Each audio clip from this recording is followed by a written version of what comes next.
to Nasdaq Trade Talks. I'm Jill Malandrino, Global Market Report at Nasdaq. Joining us for this segment, we have George Schultze, founder of Schultze Asset Management, to discuss fixed income markets and the potential impacts from the many macro factors out there in the marketplace. George, it's great to see you again. Welcome back to Trade Talks.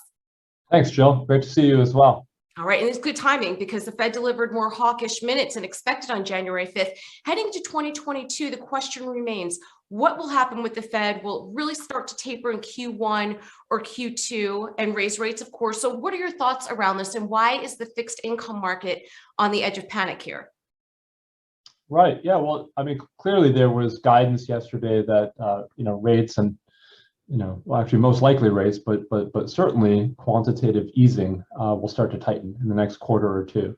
And interest rates are so low, and the cost of everything is rising, and you're clearly seeing inflation all around, that it's very likely that fixed income investors who are invested long will have trouble making returns this year.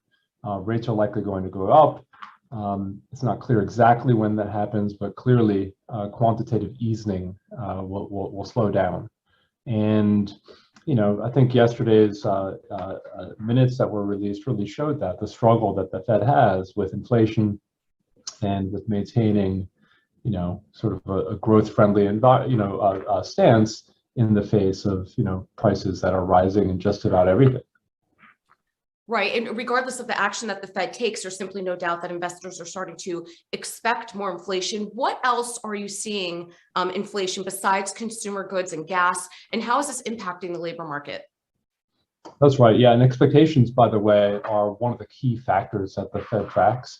So to the extent everybody's starting to expect inflation, it's nearly inevitable that the Fed will have to act. So you're seeing inflation in just about everything. You're seeing it in commodities. You're seeing it in prices of food, energy. Everywhere you look, prices are going up.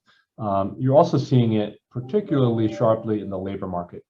In the labor market, unemployment is down significantly since it peaked during COVID.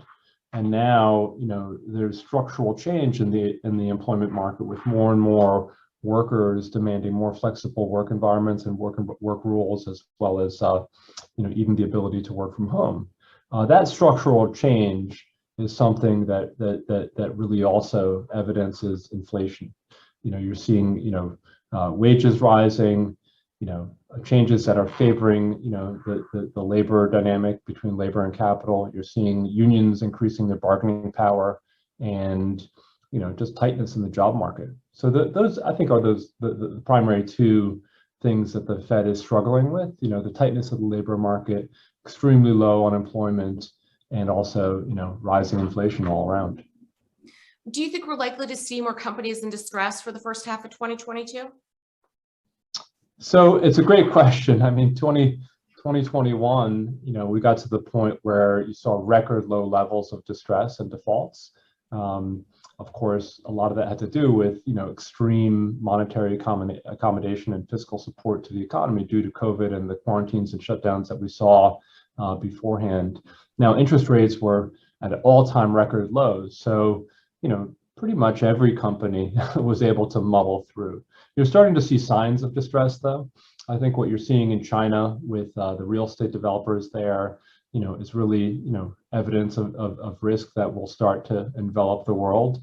So yes, I think going from an extreme low in terms of default rates and distress, number of corporate bankruptcies, et cetera, in 2021, headed into the first half of this year, you're going to see more distress. Certainly, if the Fed starts to implement a tighter monetary policy as well. I mean, the weakest borrowers will have difficulty under those, in that scenario. So, George, I guess the question at the end of the day is, how are you positioning with this backdrop?